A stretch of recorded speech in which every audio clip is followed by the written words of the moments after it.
भारतीय सेना ने 16 दिसंबर 2025 को एक ऐतिहासिक मील का पत्थर स्थापित किया, जब पहली बार एक मिलिट्री स्पेशल ट्रेन के माध्यम से भारी युद्धक टैंक और आर्टिलरी गन सीधा कश्मीर घाटी के मध्य तक पहुंचाई गई। यह उपलब्धि उधमपुर श्रीनगर बारामूला रेल लिंक परियोजना की सफलता का परिणाम है, जिससे कश्मीर के शेष भारत से बारहमासी रेल मार्ग को जोड़ दिया गया।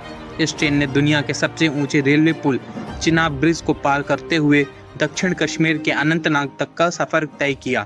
यह मिशन न केवल एक तकनीकी परीक्षण था, बल्कि भारतीय सेना की वैलिडेशन एक्सरसाइज का हिस्सा था, जिसने यह साबित कर दिया कि अब भारत भारी सैन्य साजो सामान को बिना किसी रुकावट के सीमा के करीब पहुंचा सकता है। रणनीतिक दृष्टि से यह कदम चीन और पाकिस्तान दोनों के लिए एक सबसे बड़ी चुनौती और खतरे की घंटी है।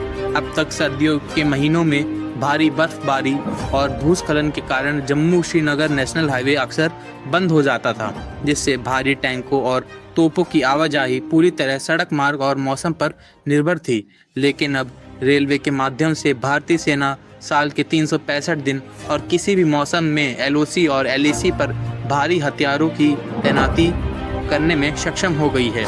इसका मतलब यह है कि युद्ध की स्थिति में सेना को सड़क खुलने का इंतजार नहीं करना होगा, बल्कि कुछ ही घंटों के भीतर घातक प्रहार क्षमता सीमा पर मौजूद होगी। इस रेल लिंक का उपयोग केवल रक्षा के लिए ही नहीं, बल्कि आर्थिक समृद्धि के लिए भी किया जा रहा है। सेना ने डुअल यूज मॉडल अपनाया है, जिसके तहत ये विशेष ट्रेन सीमा पर हथियार पहुंचाने के बाद वापसी में कश्मीर के स्थानीय उत्पाद सेब लेकर देश के अन्य हिस्सों में जाएगी।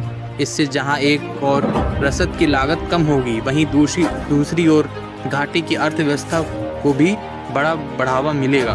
पाकिस्तान की सीमा पर पैनी नज़र और चीन के साथ जारी तनाव के बीच यह रेल शक्ति भारत की रक्षा पंक्ति को अभेद बनाने के साथ साथ दुश्मनों की मनोवैज्ञानिक दबाव को भी बढ़ाने में काम करेगी।